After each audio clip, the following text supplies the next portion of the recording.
Ladies and gentlemen, what is going on? It is your boy, El Parcero Philly. Listen, tonight is a really special night. If you are a fan of Union Podcasts, tonight is a night where you do not want to miss it. Tonight we have I'm pretty sure this is the first ever Union Cypher. We have 6 different podcasts all here tonight talking all the hottest topics here with the Philadelphia Union after another great season, and we're heading into the playoffs. So today we're going to get right into it. We're going to be introducing every single podcast here at this moment here. And guys, enjoy tonight. It's going to be a lot of fun. If, of course, you guys got some questions, we'll be looking at that as the night goes on. And, of course, as always, we're going to have a lot of fun here tonight. So let's get this party started, ladies and gentlemen. And we're going to introduce podcast by podcast. And, of course, we'll start off with the usual suspects. For the people who do listen to Doop by the River, let's start off with our host tonight. And we got the full squad here tonight. And let's start off with my man, Mr. Justin, #1 Bald Union podcaster, Friedberg. Justin, what's going on, baby? You ready for this one? It's going to be wild, man. Oh, yeah. I'm ready for this to go completely off the rails. It's the Union crossover that nobody wanted, but we're getting it down anyway. I wonder how many guys got beers tonight or some sort of drink tonight. So we'll see how this goes. All right, ladies and gentlemen, let's also welcome on in Zach Lobasso, of course, our realist, as we like to say. Zach, what's going on, my man? What's up? Nothing much, just hanging out. Nice weather today, you know. It's been a good day. It's been a good day. It's funny you say that, Zach, because today I said today's perfect soccer weather, and it's truly awesome. That's what we need. Perfect soccer weather. Ladies and gentlemen, please welcome my man, Mr. Tim Lovinguth, and the new setup. Yeah. New setup, new office, and a new apartment. Gotta love it, dude. I love it. It looks good, man. I'm excited to get it started. And of course, that rounds out Doop by the River. Now we're going to introduce to you our representative of the SOB podcast. Please, ladies and gentlemen, your favorite capo, Mr. Adam Booth. What's up, Adam? Adam, hit the unmute button, my man. It's all good, man. It's okay. I don't have Devin here to help me out. Therefore, I'm screwed from the get-go. I need a producer. I'm talent. I'm not coordinated. But hey, how you doing? Good to see you all. It's good to see you, man. I'm excited to have you guys, and of course, shouts out to Matt and Devin, the producer and the Prez. We love what you guys have been doing, bringing the voices from the tree over to the podcast realm, and we really appreciate it, man. Happy to be here. Let's do it, man. Let's do it. All right, let's bring on another podcast from the Doopy Brothers. First up, we got the first brother, Mr. AJ. AJ, what's going on, man? Yo, what's up, guys? This is exciting. I appreciate you having me on. I'll let Luke know he doesn't have to come on if you want. You can sit this one out, Luke. That's what he's telling us, man. And AJ really flexed on us here today with this beautiful kit he's got going on. He's got the OG 2010 on, ladies and gentlemen, for those who can't see. I figured if there are any soccer nerds who'd appreciate it, it'd be this crew right here. I just think you're talking to like the Jersey nerd over here, so I appreciate AJ.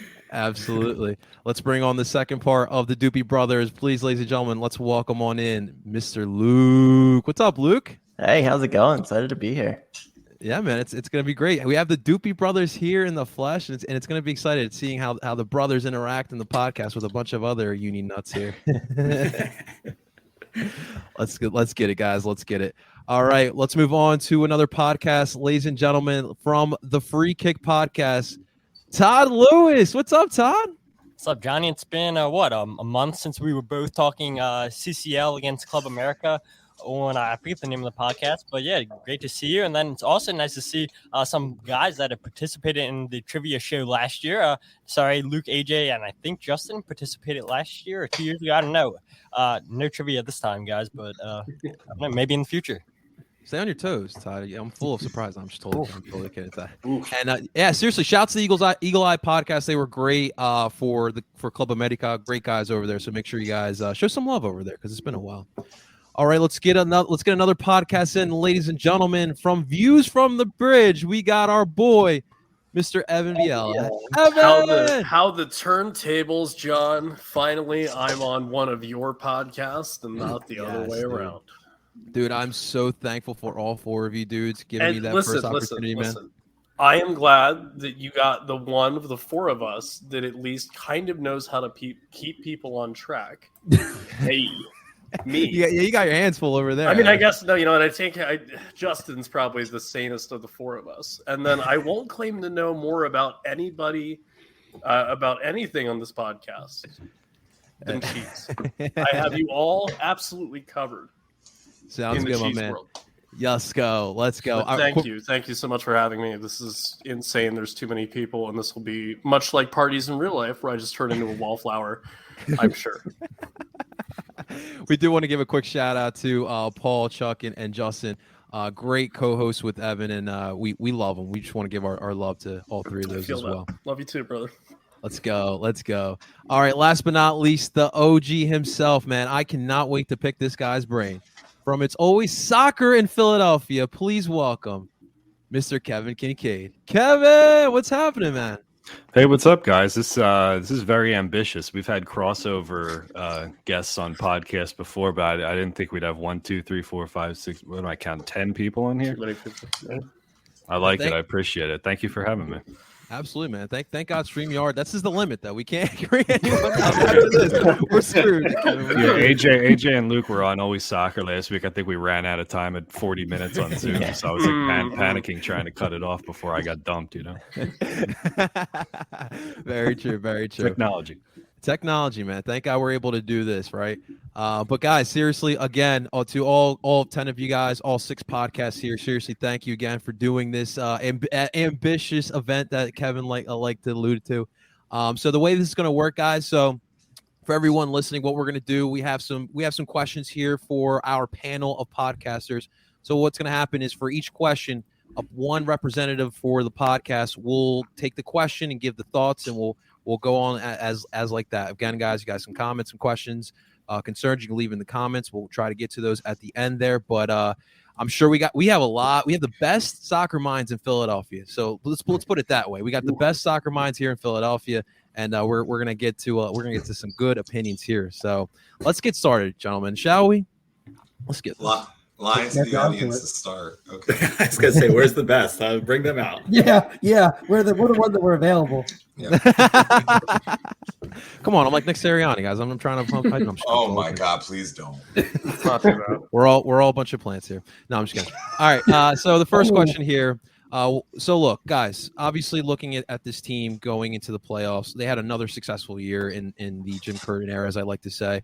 The way this team has kind of been built, it's kind of it's evident. This is a strong defensive team. When you look at the stats and the rankings and amongst the league, they're in the top 10, 5 in a lot of these categories. It's pretty darn good.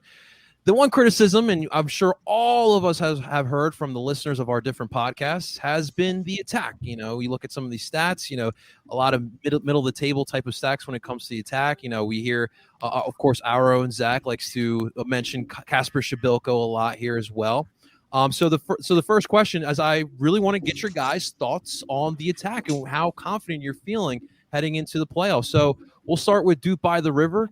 Of course, Justin, Zach, or Tim, whoever. We'll start with Justin. We'll go in order here. So Justin, if you want to take this first question, your thoughts on the attack so far in the 2021 MLS season?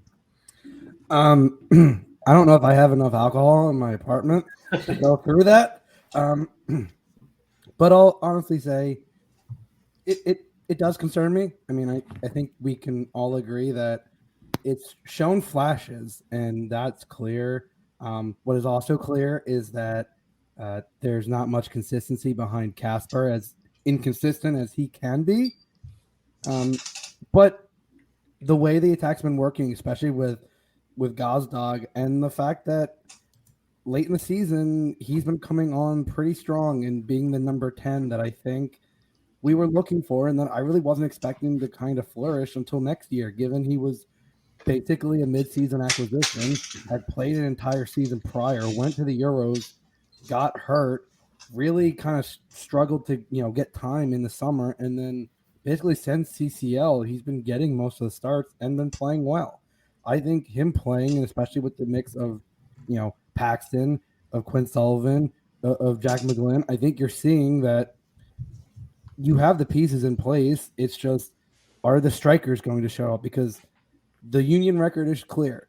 When Kasper shows up, they play well. When he doesn't, it's a complete shit show. And not that it isn't always a shit show, we're Union fans, we're used to it. But this year is, listen, you knew what coming off the Shield, it was going to be a slight, decrease. You finished second, which I still say exceeded my expectations for this season. I had them finishing third. And this attack has kind of been exactly what I thought at the beginning of the season. Inconsistent, and that's going to be the biggest test going into this matchup against Red Bull. Very well put. Very well put.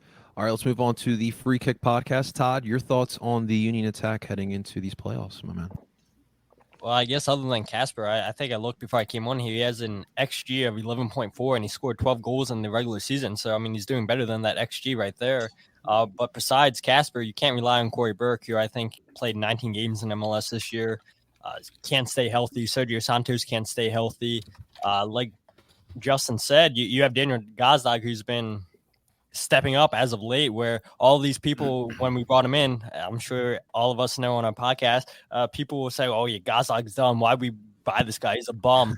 And then you see the last 3-4 games, you're playing that Christmas tree formation with the 2-10s. Seems like Jameer Montero and Daniel Gazdag, that's how you're getting the best out of these two guys. And, I know it's always going to be the debate of, do you go back to the 4-4-2 when Corey Burke or Sergio Santos, whichever one of them comes back more healthy? I know Corey Burke just got called up to Jamaica's national team, so I guess he's probably a little bit farther along than Sergio Santos. But I don't know, the Christmas tree has been working as of late, so maybe you just ride the hot hand going into the playoffs against Red Bulls, because look, when we play the Red Bulls, we play the 4-4-2 diamond, and they haven't seen the Christmas tree. So who knows what the Christmas tree could do against the Red Bulls. But other than Casper, it's a little bit concerning. And then you bring in Davo. I guess I shouldn't even mention who he is. I mean, he's played, 7 minutes? That's it. So, yeah, it's concerning. But I don't know. I like what I'm seeing from the 4-3-2-1 formation as of late.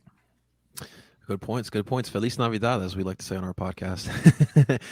From the Doopy Brothers, let's start with Luke here, man. Your thoughts on the Union attack? Yeah, I guess I would just reiterate what Todd's saying. I'm optimistic with the 4-3-2-1. I think guys can help facilitate our offense, and then I think it's also a bit about getting the fullbacks in play too. And then Wagner and Bizo have been creating goals when they get forward and support Casper. And that's kind of what we need, because he's not a striker that really creates a goal by himself. So it's really about getting the support to him rather than expecting him to create a goal. Okay. Can I give a rebuttal? Oh, of course, man. Hey, we're not going to get into brother drama here. Nah. So I'm glad you guys are feeling maybe a little bit better than I'm feeling right now. So just thinking about where teams are when they're winning MLS Cup. So, and where the Union are. So just going through the last 5 MLS Cups, you had Columbus Crew with Zellaround, Seattle Sounders with name a handful of players. Atlanta, you had Martinez and the Almiron. Before that, Toronto FC. Before that, Seattle again. So my point being that our offense might be mediocre. I just don't know if we have what it's going to take to carry us through the playoffs, if that makes sense. I feel like we need. I don't know if one hot player is going to be enough to carry us. The guy that could be hot enough to carry us would be Andre Blake, I would say. But offensively, I just don't know if we've got the abilities to enter the playoffs that confidently. But I would be more confident on the back end of the field. So a little bit of a subject change, but hopefully that made sense. No, that was definitely great input. I appreciate that. Let's move on to the SOB pod. And Adam, your thoughts on our Union attack, man? I mean, look, yeah, I don't feel great about it, to be honest with you. I think the last couple of games have been moments where especially if you look at the New York game, I think any form of speed at all would have broke down NYCFC, but because of, we have one of the Weeping Angels playing number 9 for us, you don't necessarily have what it takes to necessarily compete there. It's bothersome to me how many team goals we have, goals that have to be generated by actual build-up play, because that's good. That's a sign of a cohesion, and it's a sign of a really good team and a really structurally built team. But at the same time, you need someone who can just say, I'm going to take 3 people on and try to score this goal and actually score the goal. And we don't have that right now. And if it's Sergio when he's like healthy of some sort, great. If Davo is a project, which I believe that's what this all is, that's great. But like in this moment right now, like I still think they can win. But if you're just saying, how do you feel about Kasper Shibilko just being your lone striker going into the playoffs? Like that doesn't feel great to me. You know, I need a little bit of backup, just like a smidge. It's a lot of the same feelings here. Okay. Evan, how you feeling about this attack, man? Hey, man. From views from the bridge as well. I'm going to bring up 3 things. One of them is really quick. I'm glad that I still am correct in saying that the Union have never looked like the more threatening team up a man in their entire existence. And I still don't get it. 2, I think especially Tim and Kevin and some of the ex-Steel folks or people that paid attention would really like to see Corey Burke and Sergio Santos play next to each other because they're made for that. But whenever that happens, it never works because neither of them can score, and Sergio doesn't quite seem to make runs that he needs to underneath for Santos. So instead of like maybe sweeping changes in your attack every other game or so, we're stuck with Kasper Shibilko, which is fine when he's super hot in the Champions League, but not fine when he's not super hot in MLS play. And then I don't think it's necessarily a bad thing, but there's been this kind of pivot in the last 2 months when Gazdag's gotten a little bit more acclimated. And him and Montero seem to have a better like understanding of each other and how they play. And that's where the goals seem to be coming from. And like, that's fine. But to like Adam's point and to Todd's point, like in the MLS playoffs, it always seems like it's not necessarily about like the team as a whole. There's always certain players that seem to like just put it on, and that's the end of it. And I sure, there's a world where that could be Kasper, or there's a world where that could be Miro, or there's a world where that could be Sergio, but like it doesn't seem like we're in that world unless something crazy happens and then it happens. But right now there's not anything that we can point to and go, they're going to do it, which is, again, fine. And that's kind of the fun nature of the unpredictability of the playoffs. But, like, I mean, I think we're all kind of happy the Union finished in second this year in the East, right? Yeah, man. Yeah, you're 100% right with everything that they kind of, gone through with the CCL. We know the whole curse around that. This is pretty impressive. I agree with you there. All right, last but not least, from It's Always Soccer in Philadelphia, our own Kevin Kincaid. Kevin, what do you think about this attack this season, man? Yeah, listen, I think from day one, it's always been a question of identity for them. You know, obviously when they won the Shield last year, Brendan Aronson was a big part of the press, and they had a lot of success in these, creating these overloads and getting, 4v3s and 5v4s going the other way. And, this year they really did not come out and press the way that they pressed the year before. I hear that word all the time, press, but they really were not that team this year that they were last year. And, I think Brendan's running and his off-ball ability was really missed for sure. They tried Jamiro at the 10. They tried Gazdag at the 10. They've had different people up there and, mixed results, right? They had a phase where they were just pinging the ball out to Kai Wagner. It seemed like he was just banging in like 40 crosses a game, see if we get lucky, right? So, it's kind of like it never really seemed like they settled into like, knowing what they wanted to do offensively or like identifying what they were going to be offensively. And, the switch to the Christmas tree, I think has helped for sure. It's helped unlock Gazdag a little bit, but against a team like Red Bull, a clumpy team that likes to press and likes to get up the field. I think a lot of times directness and verticality can be a good remedy for that. And they don't really have that with Shibilko. Up there because he's slower than molasses, and the 10s aren't going to run past him really. So I kind of wonder, like stylistically, if the Christmas tree is the best thing to beat a pressing team like Red Bull, but it's the best that they have right now, and that they've been able to do a little bit more in possession with that. We've seen some good things, so fingers crossed. The identity is always been defense, and we'll see if that can carry them through this. Yeah, you really bring up good points, and I kind of really quick want to lead to the next question. Just real quick, like. What formation, when fully healthy, would you guys rather see? 4-4-2 diamond or the 4-2-3-1 Christmas tree? Justin, what would you choose? I'm gonna go out on a limb and I'm gonna say 3-5-2. Listen, give me the 3 center backs. if you look, because of the way that I'm not crazy about Finley, if I'm being honest. If the week of the way the Union play, it's going to be a 3-5-2 that essentially evolves into a 5-3-2 when playing defense. And it's not like it hasn't been done in terms of winning MLS Cup. Toronto's a prime example of a 3-5-2 working perfectly. Now, do we have a Giovinco or an Altidore? This would be determined. It always leads to that, Justin. But I mean, the 3-5-2 to me, I think gets the most out of your fullbacks. The ability for Kai Wagner and Bizo to get up the field is huge. And apparently we've gone back to 2017 Union where crosses are everything, because that's where a lot of chances seem to be coming from. And if you're going to get these crosses in, I'd rather the wing backs who, let's be honest, I don't really love Bizo coming back on defense. That's why I like Alvis Powell a little more defensively. But in terms of getting forward, Bizo works. And I think the 3-5-2 gets the most out of your wing backs. As you really bring up some good points. The thing is that Jim, it just doesn't go towards a 3-back set. Oh, no, he doesn't rotate. We all know that. Jim I just think he loves those four together. If I'm being honest, I think he just likes to. And they've played really well, as we just talked about with their rankings there. But Zach, what would you go with in formation? Fully healthy, I'd go 4-4-2 diamond with Sergio and Casper up top for sure. Okay.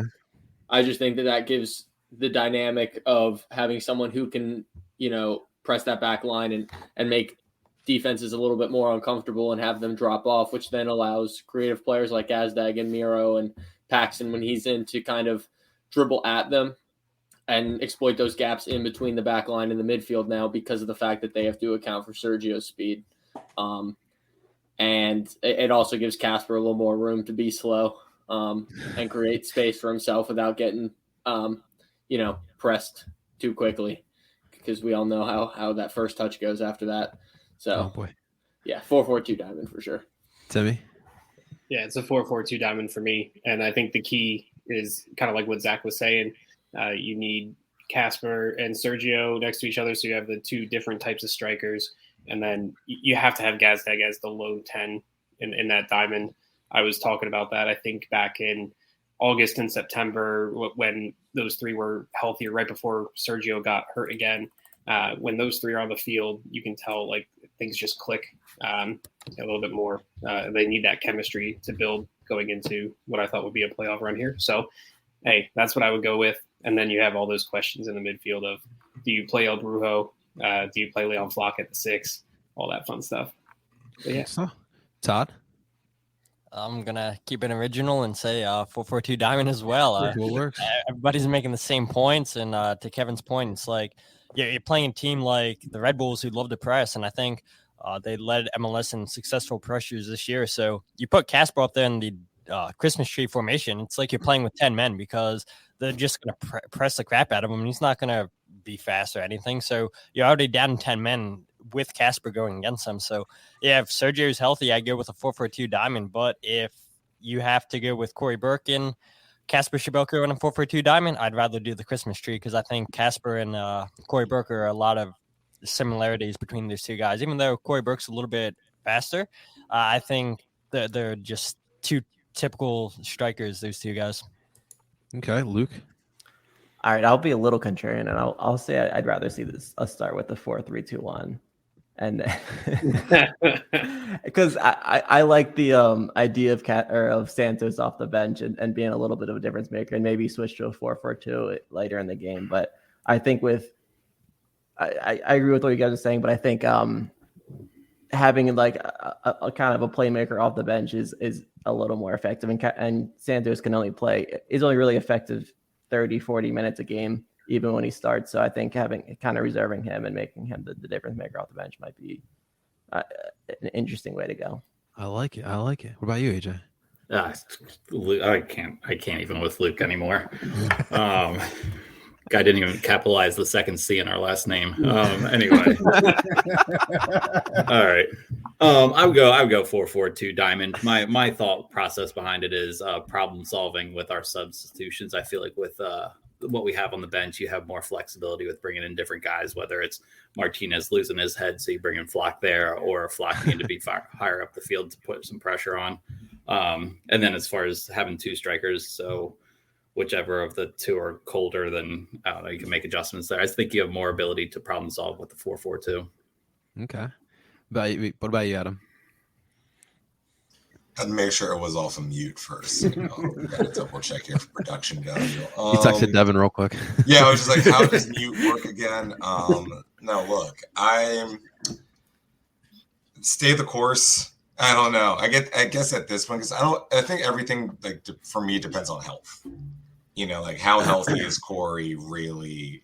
Because him playing for Jamaica doesn't mean that much for me because Jamaica's offensive options are very limited to begin with. So having the corpse of Corey Burke is probably helping them than not.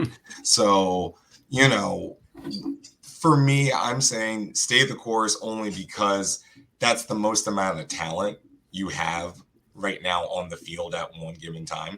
But I need to see the youth interjected at maybe earlier intervals in this game because I do believe that Paxton and Jack can make differences in these games, and Quinn only because fresh legs means a lot, and those are the freshest we got, and it just, that to me, they've already proven when they get time in the game that they can make differences. So that's really the only biggest thing for me is but for me, as I agree with pretty much several people here, if you have Sergio coming off the bench and being a difference maker, if you remember, I always remember the U.S. Open Cup final against Seattle, and the difference between the two teams really wasn't the starting 11. It was the bench. They were bringing on Matis while we were bringing on Pedro Ribeiro, and that was the difference maker in the Cup final. If you have an ability to bring someone off of fresh legs at the 69th, that's what Ilsinho was. Ilsinho made his entire career off of being, I'll give you 20 minutes. And it'll be the best 20 minutes you've ever seen. I'll give you 20 minutes. If you can get that kind of a caliber guy off the bench here, you can live with the Christmas tree in the long term. He was your closer, man. He was your closer for sure. Brad lives life. I was waiting for it. All right, Evan, what do you think, man? Everyone's already made really good points, and Adam just exhausted the last of the ones that I was running through in my head to make so that I could sound astute. So I'll just say no one's brought up that it's the holiday season. Christmas trees. That's all I'm saying. Christmas trees. All right. Hey, I'm not mad at it. What about you, Kevin? Yeah, listen, the formation that I wanted to work, the configuration that I wanted to work early in the year was Sergio up top with Kasper or Corey, kind of to complement each other. One guy who can run, one guy who's bigger.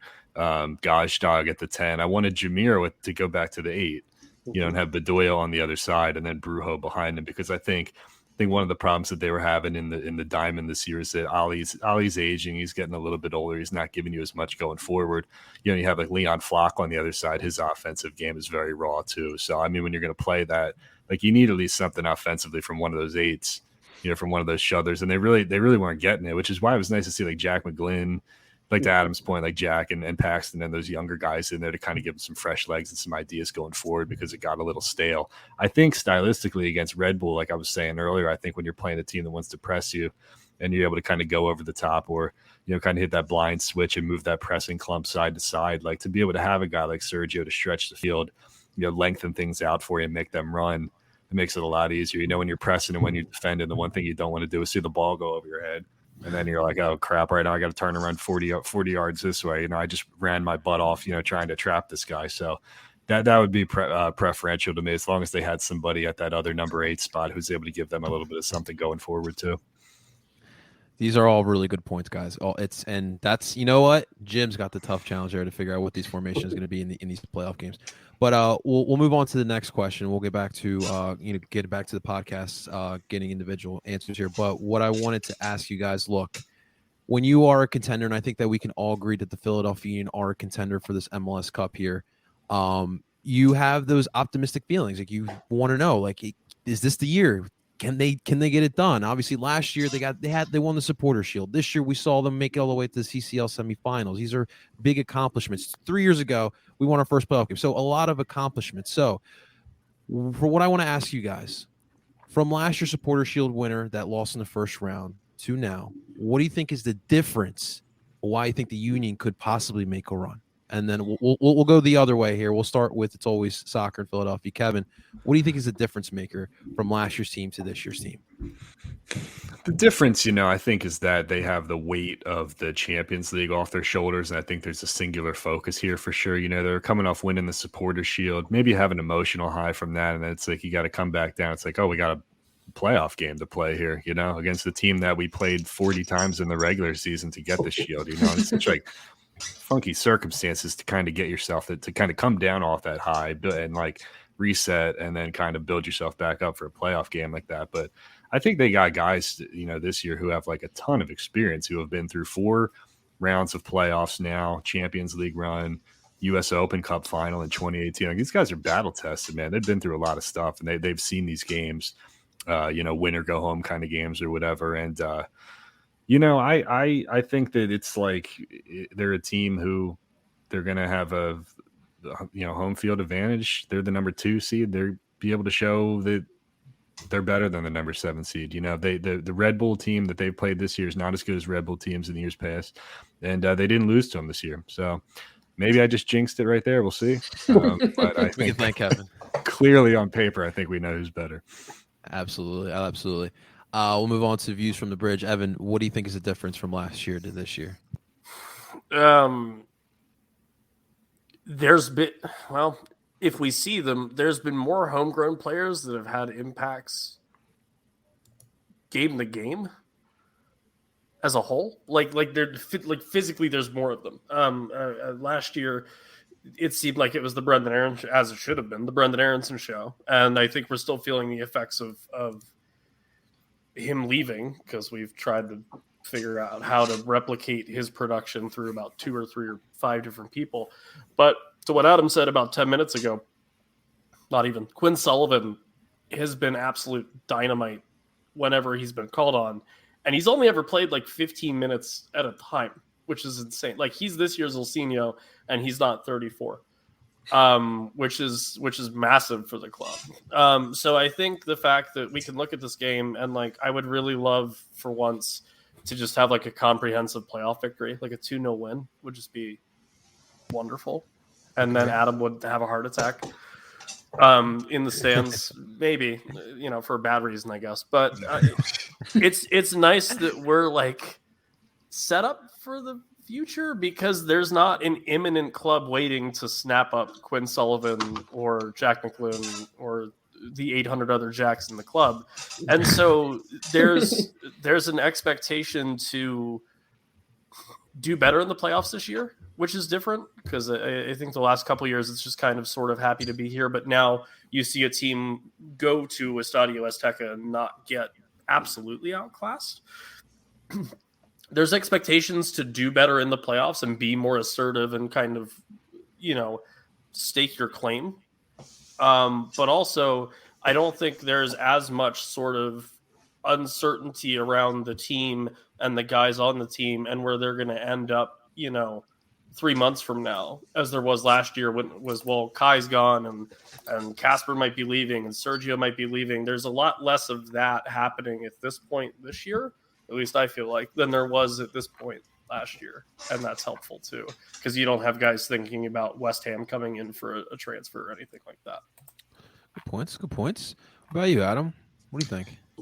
Look, you should be able to win the whole thing. I don't really know why that's out of the realm here. I don't see any team personally that looks particularly strong for me in MLS this season. Like, for most of the season, I was like, you know what? Seattle looks really good. And then at the last minute, Colorado takes the first seed out from them, and it's just like Kansas City also kind of falls on their face. And how well do I really feel about Colorado in the grand Just scheme? don't bring that up to Peter Vermees, all right? No, of course. And it's just, even on the East Coast, it's just like, look, we just played NYCFC, and everyone can agree here, other than the fact that they play in a farce of a stadium, they look okay.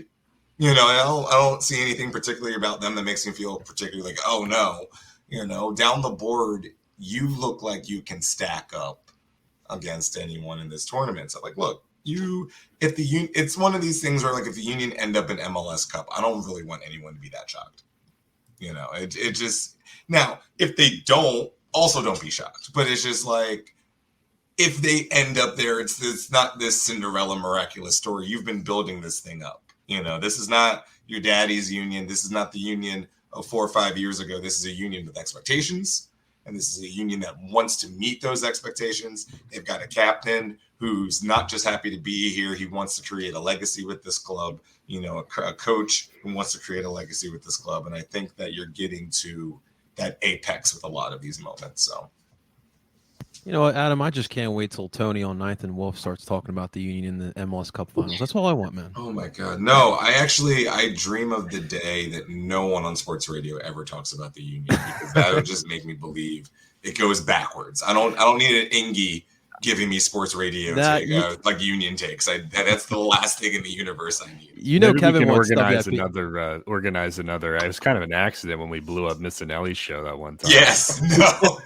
Oh my God. Honestly, that's going to be the thing that either makes or breaks soccer in this entire city again. We'll make sure we do that. Well, that was kind of, we backed into that accidentally. I think people just started calling. I think like Jared called in and was like ripping Mike or something. But we'll have to actually like organize it this time. But we'll make sure it's on like a really important like Eagles like Monday after a big win or something like that. So we'll get him at like an opportune time. This guy's like the 10 of the feet. No. Jared, and I want to say this: Jared's enthusiasm is 1,000% authentic. That is he's 100% go all of the time. There is no stop on the Jared freight train. That's why we love him. AJ, what do you think's the difference, man, from this year to last year? I mean, I feel like the guys have all covered it pretty well. One thing I would just say is the path seems very, very doable this year. I think our first round matchup is about as ideal as we would have wanted. Second round doesn't look too bad, and then who knows what we got in the conference finals. So a little confident there in that path. Okay. What about you, Todd? The one thing nobody's bringing up is the difference is we have 13 days off between NYFC and then the New York Red Bulls game compared to last year when we played New England. We had 16 days off. That makes a big difference. And then you look at New England, they have 22 days off before the next game.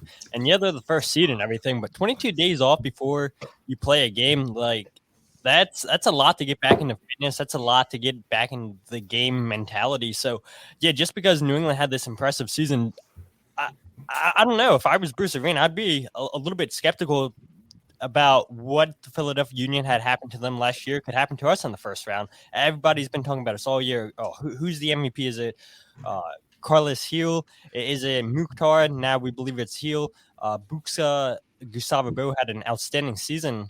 But you go back in 2019 where we finished 3rd or 4th, I believe it was, in the playoffs. And we won our first game against the New York Red Bulls, and then we went down to Atlanta. I do believe if we had that game in Subaru Park in 2019 against Atlanta, we probably would have been in the Eastern Conference Finals. But going down there to Mercedes-Benz, that's an intense atmosphere. And we had chances in that game. And just like I said, just having 16 days off last year against New England, playing them 1,000 times last year. Yeah, I mean, the writing was probably on the wall that we were going to lose that game anyway. But now the fact of the matter is we have the home game against New York Red Bulls. And if we win that, then we have another home game at Subaru Park where we know it's an intense atmosphere. And like I said, I would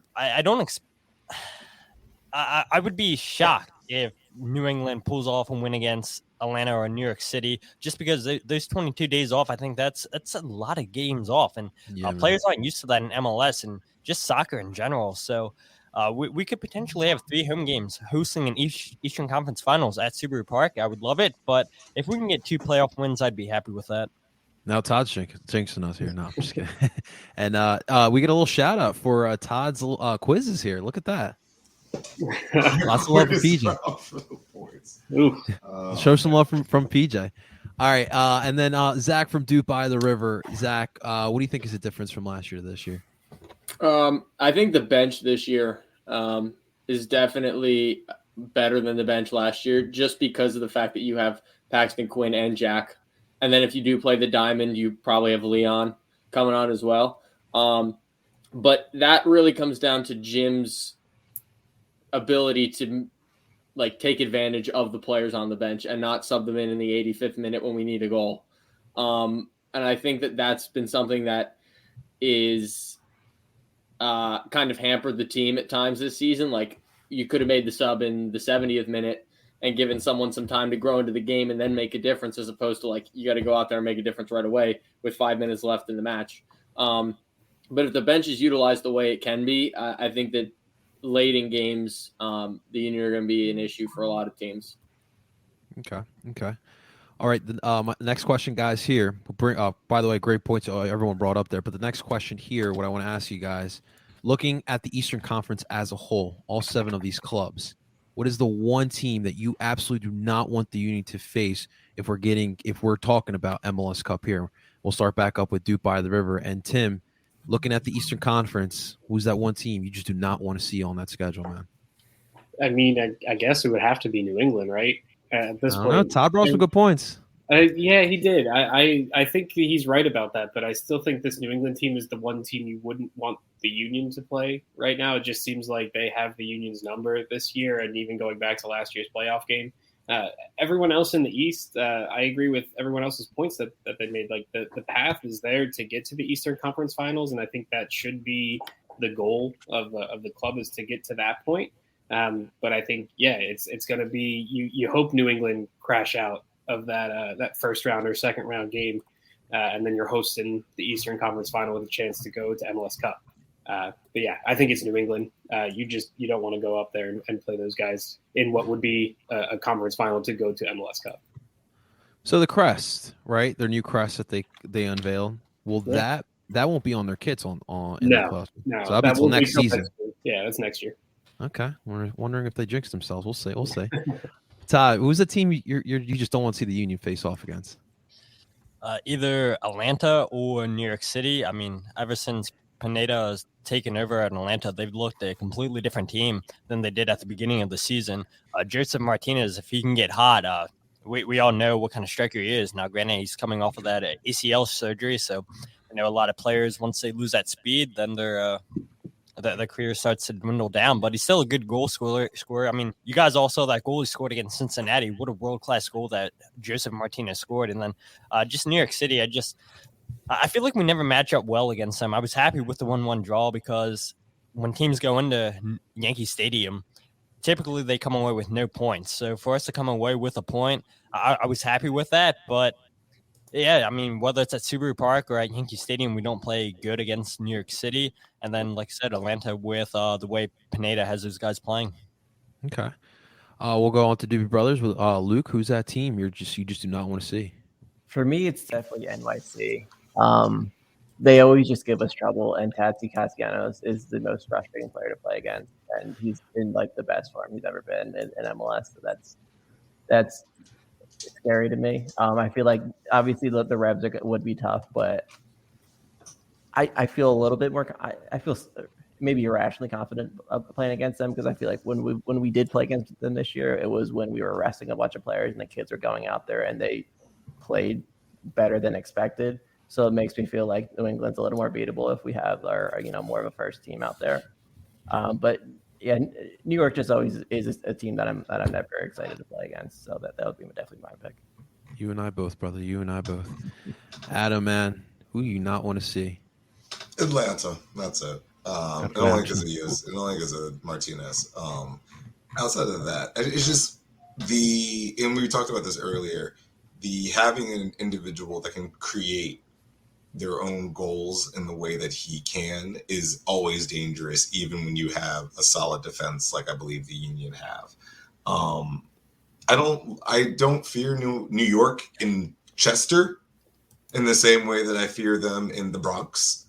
And I think that you can handle them in some capacity. Like, I think you can beat them. Because here's the thing. You should have beat them on Sunday. For 16 other reasons other than the fact that you were up a man. You should have beat New York. You didn't. We'll talk about that. But it's the fact of the matter is I don't really fear any team in the Eastern Conference against the Union because I believe the Union are a complete team in their own respect. Like, I understand Atlanta has their giant payroll and all their internationals, but so do we. You know, I mean, not payroll, but internationals. Like, so do we. You know, I believe we have the caliber talent to go up against anyone in the Eastern Conference and compete. But it is the individual brilliance that I fear more than anything. You know, that's it'd be Atlanta for me. Okay. Evan, what about you, man? Who are you fearing in the East? Yeah, the whole like being home to everybody except for New England thing is helpful, right? I think Adam's right. Like if we played in the Bronx, that'd be it. And that's more due to the post stamp just being an embarrassment, and one team is the only team that's able to train for that 9 months out of the year, whatever it is. That being said, we've never played New York City in a way that I thought was convincing. Regardless of what park it's at. So I don't really want to see them. And then I think Nashville just do a really, really, really great job of playing for Gary Smith. And I'd rather not see that until I necessarily have to. Because for better or worse, and as boring as that team might seem outside looking in, there's something to be said for someone who should be the coach of the year, by the way. Hands down. I know Bruce Arena is going to get it for obvious reasons, but it should be Gary Smith. I've never seen a coach in MLS be able to get guys to buy into a system like that when the system's not just go out and play really pretty attacking football. That's a good point.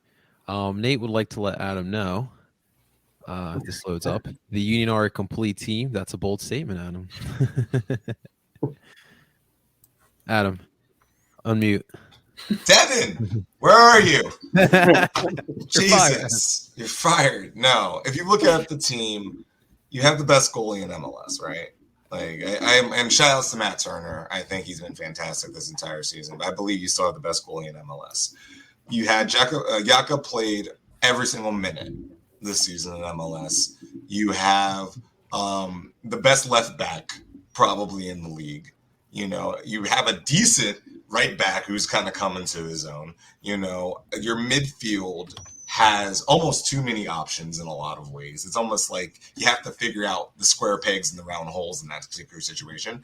Outside of your production truly at the top, which you can attribute that to the injuries or rotations, whatever, I believe they are one of the more complete teams in this league. I don't believe there's that many holes in the ship, to be honest with you. You know, I believe the problems that you have are very obvious, but there's a reason why you finished number 2 in the conference. You overcame a lot of these things going through another weird season, another disbalanced season, and all that other stuff, you know? Absolutely. Kevin, to end this one, who do you fear in the East? Well, real quick, Evan was talking about Gary Smith. I have a Gary Smith story for you. It's like 2 seconds long. The Colorado Rapids came to Philly in 2011. This was the year after they won the MLS Cup. And one of the journalists in Philly called Gary Smith John. He said John, and then started asking his question. I was like, I've never been so uncomfortable in my entire life. He looked like so weirded out by it. He's like, dude, I just won MLS Cup and you called me the wrong name. Do you even know like what what more do you have to do to gain respect around here? Now, listen, the top half of the bracket is the pain in the ass, you know, like Atlanta, a different looking Atlanta, New York, you know, having to go to New England, obviously, if you get them. The New York City game that the Union lost was the 15th minute red card to at home. So I would take that and kind of throw it in the trash. But, yeah, they beat Orlando at home. They beat Nashville at home. I'm not nearly as afraid of those teams in the second round as if, you know, you get like an Atlanta or an NYC in the second round for sure. So I, you know, at the risk of jinxing it again for the second time, I'd say that they have a great path to the conference finals. I mean, we all said that about the Sixers last year too, and look at what happened to them. Oh man. Sorry to have to bring that up again too, but yeah, I think it lines up nicely for them. You know, when they went, you know, 2 years ago when they beat Red Bull at home, they had to like turn around and go to Atlanta on short notice in a situation where Atlanta had like 24 hours rest on them.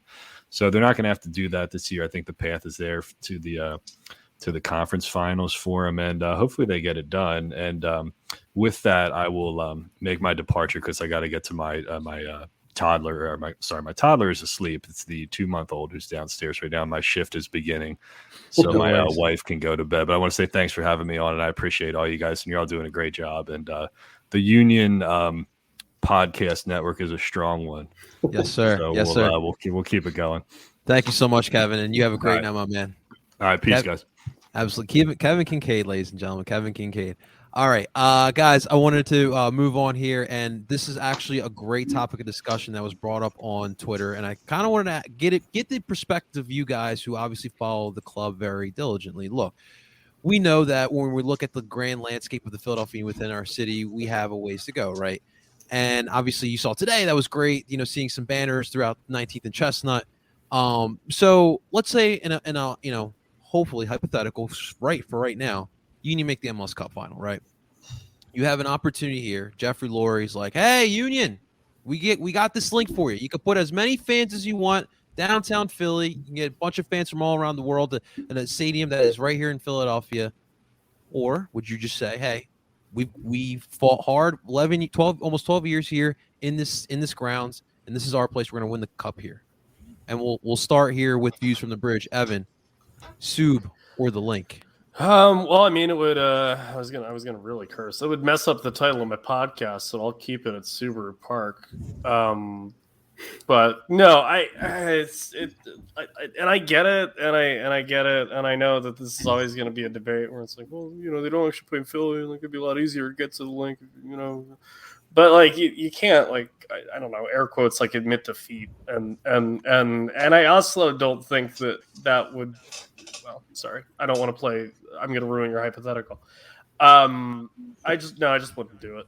I think you've worked really hard to build what you have at Subaru Park, and that leaving that for a one-off game to potentially win a final in a stadium that's bigger than yours isn't worth it. And we've also seen what happens when this team makes finals anyway. So there's that. So no, I get it and I appreciate it, and it would be really neat to see that many Union fans or that many soccer fans in general just converge on the link. But that's why you have a potential World Cup match and all that fun stuff, all those Gold Cup games and this, that, and the third. So that's a thank you, but no thank you from me. Okay, no, absolutely. Todd, what do you think, man? Yeah, same thing. Keep it at Subaru Park. I mean, I'd rather have the 18,500 fans in there, pack that stadium, as opposed to what we'd be lucky, I feel like, to get 40,000 in the link. Because in my opinion, I don't think you're going to convince just your football, your soccer, your football, basketball fans to come. Yeah, you might get some people because it's a championship in Philadelphia, but I don't think you're going to get enough to fill up the link. So I'd rather keep the 18,500 people there. And let's make Subaru Park loud and clear. And it's like you waited all these years for a final MLS Cup final. You've had finals in Subaru Park, and yeah, you're right. It hasn't went the way any of us have won it, but you would much rather take your chances in Subaru Park, where the players are used to playing on that pitch. They're used to the atmosphere in that stadium compared to what it may or may not be in the link. So yeah, keep it at Subaru Park. Okay. Let's go to AJ. What do you think there? I'm just going to read it as the same thing. Let's keep it at the SOB, and if we're in this situation, it means we've won 1, 2, 3 games already there. So I don't know why you would move it out of where you're winning right then. Keep everything's comfortable. Okay, Adam, you're and I don't think I didn't notice, Adam. I noticed you flipped the hat over when we talked about the lane. The hat got uncomfortable, to be honest with you, but the backwards position, but it's all good. Look, I honestly think that if you put it in the link, it wouldn't be the worst thing in the world. I think you could. I get it, and I'm okay with it being in Subaru Park. My thing is, like, if you did a Champions League final, I'd want it at the link, and only because it's, to me, I just saw what Club America just did to our own stadium, and it's like when you have a venue of that size, you can get overrun in your own house, and as a capo, that's not a very comfortable situation for me. You know, I got death threats from the 4th minute on from the Club America fans that were inches away from me. In the link, I hope there might be a little bit of separation between that, you know. So I'm like, if we ever made a Champions League final similar to how Montreal did it a couple years ago, I'd want it to be in the link, the same way they put in Estadio Olympia. But for an MLS Cup final, now you got to put it at home. You know, you built the SOB, you built the whole facility, you made it what you are. And MLS fans, especially because it's going to be a West Coast team, like outside of like Seattle or Portland or Kansas City, we're not going to travel that well to overwhelm you. So you can still have your home. And, you know, it's real quick. When the NBA players went to the bubble, you noticed how there was a bunch of players that got really good and a bunch of players that were not good. You know, like there was a bunch of people who were just shooting the lights out. And it's because it's because the sight lines changed. It's because when you're used to looking in 20,000 seats arena and then you change it into a convention center, the way that you perceive how you've been playing the game in that changes. So I have the same feeling about Subaru Park versus the Link. If you're used to the SOB, you keep the SOB because your eyes are used to it, your body's used to it, you're used to the smells, all that. Once you go into the Link, it's almost like a neutral site. And then you lose some of what, at least for the player-wise, you lose some of the stuff that you want them to gain by having a home game. It's good for the fans, but it's not good for the team. Okay. Now, we're going to go to Justin here. And I have a feeling I know where this is going to go, but Justin, let him know. Let him know. I mean, come on. Of course, the SOB. I really think Adam laid it out perfectly.